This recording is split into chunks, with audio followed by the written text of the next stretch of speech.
Hello students, welcome to our channel Study Point. बच्चों, आज के इस वीडियो में हम लोग स्टार्ट करने वाले हैं क्लास 6 एनसीईआरटी साइंस का चैप्टर नंबर 1, जो कि है food where does it come from. तो क्या नाम है चैप्टर का बच्चों? यहाँ ध्यान से देखिए, food where does it come from. आपके एनसीईआरटी का ये सबसे पहला चैप्टर है। तो इस चैप्टर को हम लोग डिटेल में पढ़ेंगे बिल्कुल, और बिल्कुल बेसिक से पढ़ेंगे, और इस तरीके से पढ़ेंगे कि आपको सारी चीज़ें अच्छे से बिल्कुल समझ में आए। आपको ये वीडियो देखने के बाद कोई दूसरा वीडियो देखने की ज़रूरत न पड़े। तो स्टार्ट करते हैं। चलिए, सबसे पहले जो चैप्टर का नाम है food where does it come from, इस चैप्टर के नाम को ही पहले हम समझते हैं कि ये क्या कहना चाह रहा है। Food where does it come from का मतलब है जो भी हम लोग खाना खाते हैं, आप सभी खाना तो ज़रूर खाते होंगे, ऐसी तो बात है नहीं कि हम लोग खाना नहीं खाते हैं। हम सभी डेली खाना खाते हैं। तो जो भी फूड हम लोग खाते हैं वो आता कहाँ से है? Where does it come from का मतलब जो भी फूड आइटम हम लोग खाते हैं वो कहाँ से आता है, इसके बारे में हम लोग इस चैप्टर में जानेंगे। तो चलिए इसमें देखते हैं। सबसे पहला टॉपिक क्या दिया हुआ है। मैंने ये जो नोट्स लिख रखे हैं, आप चाहे तो इसको कॉपी कर सकते हैं, आप अपनी नोटबुक में इसको लिख सकते हैं, ठीक है। देखिए, सबसे पहले यहाँ लिखा है all living beings need food. इसका मतलब क्या है? जितने भी लिविंग ऑर्गेनिज्म है, चाहे वो हम अपनी बात करें चाहे किसी दूसरे एनिमल की बात करें, जैसे डॉग, कैट, काऊ, हॉर्स, जितने भी एनिमल्स हैं, चाहे हम दूसरे एनिमल की बात करें चाहे अपनी बात करें, ह्यूमन बींग्स की बात करें, यहाँ हम ह्यूमन बींग्स की बात करें या और भी दूसरे जो एनिमल्स हैं, एंड अदर एनिमल्स,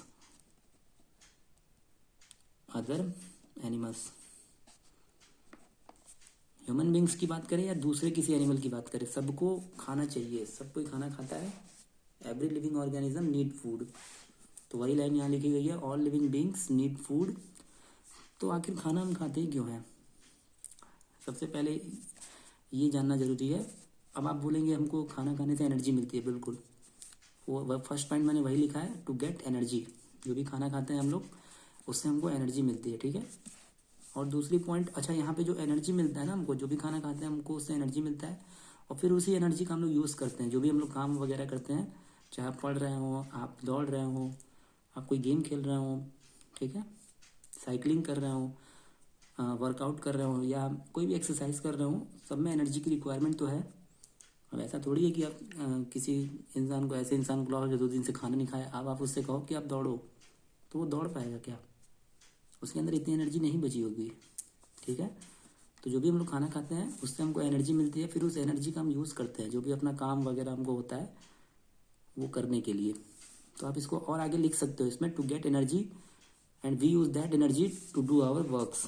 मैं इसमें लिख देता हूँ आगे, to get energy and we use that energy to do our work. जो भी हमारा काम है उसको करने के लिए हमको एनर्जी की ज़रूरत पड़ती है, और वो एनर्जी कहाँ से आती है? जो भी हम खाना खाते हैं, फिर उस खाने का डाइजेशन होता है, उससे हमको वो एनर्जी मिलती है, ठीक है।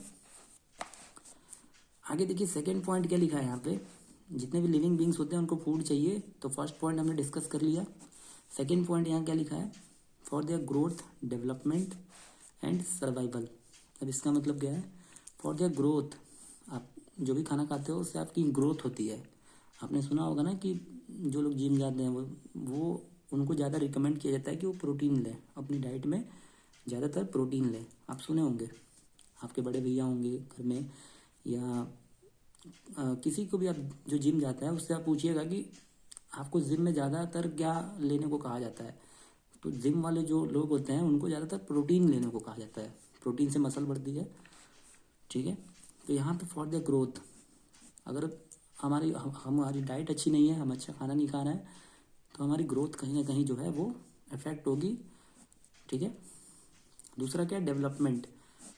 तो ये ग्रोथ डेवलपमेंट आप कह सकते हैं अभी के लिए एक चीज़ है, लेकिन इसमें काफ़ी हद तक डिफरेंस होता है। ग्रोथ डेवलपमेंट में काफ़ी हद तक डिफरेंस होता है। ग्रोथ का मतलब होता है फिजिकली जो आपकी हाइट वगैरह बढ़ती है उसको बोलते हैं, और डेवलपमेंट का मतलब जो आप मेंटल रूप से, जो आप दिमागी तौर पे जो आपका विकास होता है, उसको हम लोग कह सकते हैं कि वो डेवलपमेंट है। सर्वाइवल, अब ये तो सबको पता है कि खाना जो नहीं खाएगा वो जिंदा कैसे रहेगा फिर। तो जो भी हम लोग खाना खाते हैं उससे हमारी ग्रोथ होती है, हमारा डेवलपमेंट यानी हमारा मानसिक विकास होता है। ग्रोथ का मतलब शारीरिक विकास और डेवलपमेंट मतलब मानसिक विकास, और जिंदा रहने के लिए चाहिए, सबको पता है। ठीक है, तो ये सेकंड पॉइंट भी हमने डिस्कस कर लिया। अब थर्ड पॉइंट क्या है यहाँ पे दिया है, थर्ड पॉइंट यहाँ दिया है to protect their body from diseases and infection. अब ये देखो, ये तो और इम्पोर्टेंट है।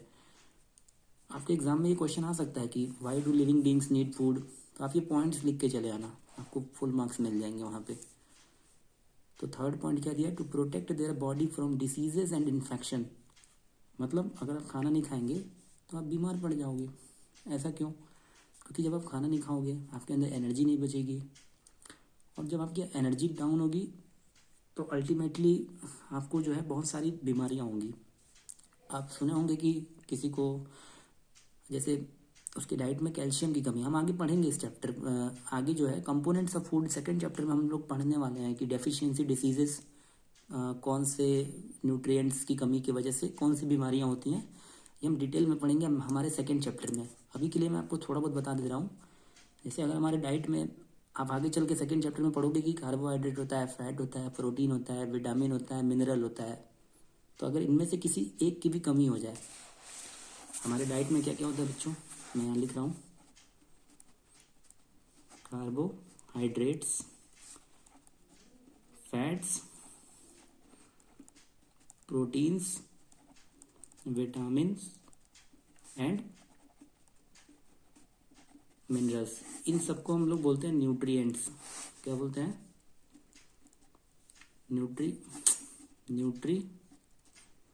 न्यूट्रिएंट्स बोलते हैं। और ये जो भी हम लोग खाना खाते हैं ना उसमें मौजूद होते हैं, जो कुछ भी हम लोग खाना खाते हैं उसमें हमको ये न्यूट्रिएंट्स मिलते हैं। ठीक है, carbohydrate, fat, protein, vitamin, mineral. इसके बारे में हम लोग डिटेल में हमारे सेकंड चैप्टर में जो किया है कंपोनेंट्स ऑफ फूड,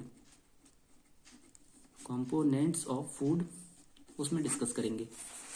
तो वापस इस पॉइंट पे आते हैं, क्या लिखा है यहाँ पे, to protect their body from diseases and infection. तो हमारे डाइट में अगर हमारे डाइट में अगर इनमें से किसी एक की भी कमी हो जाए तो इससे कमी होने वाली जो बीमारियां होंगी वो होंगी। जैसे प्रोटीन की अगर हमारे डाइट में कमी हो जाए तो हम वीक फील करेंगे, हमारी मसल्स ग्रोथ नहीं होंगी। ठीक है, हम थके थके महसूस करेंगे। और फैट की कमी हो जाए तो ये तो आप जानते ही हैं कि अगर आपकी डाइट में से फैट कंटेंट निकाल लिया जाए तो फिर आप बिल्कुल स्किनी, बिल्कुल पतले, इस तरीके से आप समझ सकते हैं। अगर कोई इंसान बिल्कुल पतला है, बिल्कुल लीन एंड थीन है, लीन एंड थीन मतलब पतला दुबला है, तो उसको क्या कहा जाता है, ज़्यादा से ज़्यादा भाई फैट वाली चीज़ें खाओ, ज़्यादा से ज़्यादा फैट वाली चीज़ें खाओ, जिससे तुम्हारी जो मसल है या कह सकते हैं कि जो फैट है शरीर के अंदर वो बढ़ जाएगा। ठीक है, और कोई ऑलरेडी इतना फैट है कि उसको फैट अपना कम करना है तो उसके डाइट में से फैट को निकाला जाता है। आप देखते हैं जो लोग मोटे होते हैं वो लोग तेल वगैरह ज़्यादा नहीं खाएंगे, बटर वगैरह, ऑयल हो गया, बटर हो गया, मतलब घी तेल वाला चीज़ ज़्यादा नहीं खाते हैं। क्यों? क्योंकि वो कहते हैं इससे हमारा फैट बढ़ जाएगा। तो सही बात है, ऑयल और बटर जो है इसमें काफ़ी सारा फैट होता है। तो जिनको फैट बढ़ाना है उनको ये सब खाना पड़ेगा, ऑयल बटर जो भी है। और इनको अपना फैट ऑलरेडी, जिनको लगता है कि मैं बहुत मोटा हूँ तो उनको अपने डाइट से फैट को निकालना पड़ेगा। ऐसे ही जिसको प्रोटीन चाहिए, जिसको लगता है कि मेरी मसल्स नहीं है या मेरी बॉडी वीक है, मैं बहुत जल्दी काफ़ी जल्दी थक जाता हूँ, तो उनके डाइट में हम लोग प्रोटीन ऐड करते हैं। ठीक है, और कई बार प्रोटीन की भी एक्सेस होती है तो इससे किडनी की प्रॉब्लम जो है थोड़ी बहुत हो सकती है। तो जो किडनी के जो पेशेंट होते हैं, जो किडनी वगैरह जिनकी फंक्शनिंग जो है, किडनी की जो फंक्शनिंग है वो सही नहीं है, तो उनको प्रोटीन जो है कम लेने को कहा जाता है। ऐसी बहुत सारे विटामिन, मिनरल्स जो हैं इनकी कमी से भी काफ़ी सारी बीमारियां होती हैं। तो इसको हम पढ़ेंगे डिटेल में अब हमारे second chapter components of food में। तो यहाँ पर सेकेंड पॉइंट जो लिखा है, third point sorry, to protect their body from diseases and infection. इसका मतलब ये है कि जो भी हम खाना खाते हैं वो हमको बीमारियों से बचाता है और हर तरह के इन्फेक्शन से बचाता है। जैसे अभी कोविड-19 का पूरा जो सीन था उसमें आपको क्या कहा जा रहा था कि विटामिन सी लो, विटामिन सी का इंटेक डेली रखो। विटामिन सी जो कि खट्टे चीज़ों में हमको मिलता है, जैसे नींबू, लेमन में, ऐसी ऑरेंज में, आंवला में, इन सब चीज़ों में हमको विटामिन सी मिलता है। जो भी खट्टे फल होते हैं ना जो, उसमें हमको मिलता है विटामिन सी। तो कोरोना में आपको कहा जा रहा था ना विटामिन सी लीजिए आप डेली, तो विटामिन सी जो है वो हर तरह के वायरल इन्फेक्शन से आप कह सकते हैं आपको बचाता है, लेकिन इसका भी डोज जो है वो लिमिटेड है। ऐसा नहीं है कि विटामिन सी खाना है तो आप इसी से पेट भरना शुरू कर दो, तो फिर ये आपको नुकसान करेगा। ठीक है, to protect their body from diseases and infection, तो ये थर्ड पॉइंट भी अब क्लियर हो गया। चौथा पॉइंट देखिए क्या लिखा है, to repair the damaged cells oblique tissues of their body. इसके बारे में आप लोग हायर क्लास में पढ़ोगे सेल टिश्यू क्या होता है, लेकिन अभी के लिए मैं आपको थोड़ी सी जानकारी देना चाहूँगा सेल के बारे में। तो सेल को हम लोग बोलते हैं बच्चों बिल्डिंग ब्लॉक्स ऑफ लाइफ। अब ये क्या होता है, जैसे जिस तरीके से आपने देखा होगा कि जब भी कोई मिस्त्री जो है जो घर वगैरह बनाता है तो वो दीवार बनाता है तो छोटे छोटे ईंटों से बनाता है, छोटे छोटे ब्रिक्स को रख के वो छोटे छोटे ब्रिक्स को रखते हुए वो एक क्या करता है, ऐसे इस तरीके से एक दीवार खड़ा कर देता है पूरा। ऐसे ही हमारी जो बॉडी है, जैसे जो ह्यूमन बॉडी है हमारी, वो छोटी छोटी यूनिट से मिलके बनी है। जो ह्यूमन बॉडी है हमारी वो इसी तरीके के छोटे छोटे यूनिट्स, स्मॉलर यूनिट्स, छोटे छोटे यूनिट से मिलकर बनी है, जिसको हम लोग बोलते हैं सेल। चिंता मत करिए बच्चों, आप लोग इसके बारे में 7th क्लास में या फिर 8th क्लास में पढ़ोगे। अभी के लिए ये समझो कि जैसे एक दीवार को बनाने के लिए बहुत सारी ईंटों की जरूरत पड़ती है, छोटे छोटे ईंटों से बनती है एक दीवार, वैसे एक हमारा जो बॉडी है, ह्यूमन बॉडी है, किसी भी कोई भी दूसरा एनिमल की बॉडी हो, सिर्फ ह्यूमन बॉडी ही नहीं, आप कह सकते हो जितने भी लिविंग ऑर्गेनिज्म की बॉडी होती है वो छोटे छोटे यूनिट्स जिनको बोलते हैं हम सेल, उससे मिलके बने होते हैं ये। अब सेल के बारे में आप लोग आगे के क्लास में पढ़ोगे। फिलहाल के लिए मैंने आपको इतना बता दिया कि जितने भी लिविंग ऑर्गेनिज्म है, not only human body, all living organism, जितने भी लिविंग ऑर्गेनिज्म है, चाहे वो हमारी बॉडी हुई, चाहे किसी एनिमल की बॉडी हुई या किसी प्लांट की बॉडी हुई। जी हाँ बच्चों, आपको एक बात पता होनी चाहिए कि जो प्लांट्स भी होते हैं वो भी लिविंग के अंदर ही कंसिडर किए जाते हैं। जो प्लांट्स होते हैं इनको भी हम लोग लिविंग के अंदर ही कंसिडर करते हैं। ठीक है, तो लिविंग के अंदर प्लांट भी आते हैं, एनिमल्स भी आते हैं और ह्यूमन जो कि हम लोग हैं वो भी आते हैं। ठीक है, तो प्लांट्स की बात करूं या ह्यूमन बॉडी की बात करूं या दूसरे किसी animal, dog, cat, donkey, horse, cow, किसी की भी बात करूं, सबकी बॉडी जो है छोटे छोटे यूनिट्स यानी कि सेल्स से मिलके बनी है। ठीक है, तो क्या होता है, जैसे हमारे बॉडी में रोज करोड़ों सेल्स या आप कह सकते हो अरबों सेल्स जो हैं डेड होते हैं, डेड हो जाते हैं, अरबों सेल्स डेड होते हैं और अरबों नए सेल्स, करोड़ों अरबों सेल्स डेड होते हैं और इसके कई गुना भी जो है नए सेल्स बनते हैं। तो जो सेल्स जिनमें कोई जैसे डेड हो गए हैं तो नए सेल्स बनने के लिए हमको एनर्जी की रिक्वायरमेंट होती है, जो कि हम जो फूड खाते हैं उससे हमको मिलती है। ऐसी टिश्यूज, इसके बारे में आप लोग आगे पढ़ोगे कि सेल्स के कॉम्बिनेशन से टिश्यू बनता है। इससे बहुत सारे सेल्स मिल करके क्या बनाते हैं, टिश्यू बनाते हैं। तो जो भी हमारे बॉडी में जो डैमेजिंग की प्रोसेस होती है, जैसे चलिए मैं आपको एक बहुत सिंपल एग्जांपल बताता हूँ। जैसे आप दौड़ रहे हैं, ठीक है, और दौड़ते दौड़ते आप गिर गए और आपकी देखेंगे आपकी जो स्किन है वो छिल गई। जैसे मान लीजिए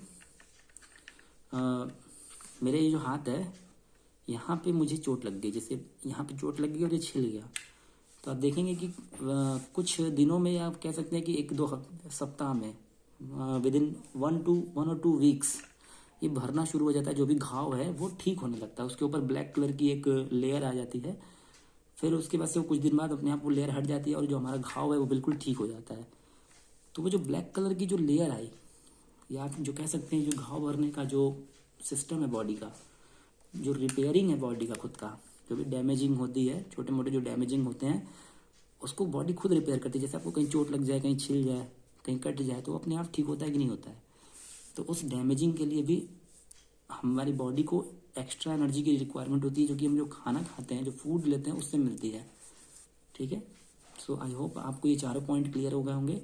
आप इन चारों पॉइंट्स को नोट कर लीजिएगा कॉपी में, और आपसे स्कूल के एग्जाम में कैसे क्वेश्चन आते हैं इस तरीके से। क्वेश्चन क्या आएगा, why do living organisms need food. जो लिविंग ऑर्गेनिजम्स होते हैं उनको खाना की ज़रूरत क्यों पड़ती है, ठीक है। या आपसे ऐसे भी पूछा जा सकता है कि why food is necessary to every living organism, why food is necessary for every living organism. ऐसे भी आपसे क्वेश्चन पूछा जा सकता है और करके। इन दोनों में से आपको जब भी ये क्वेश्चन पूछा जाए तो आपको ये आंसर लिखना है बिल्कुल, all living beings need food.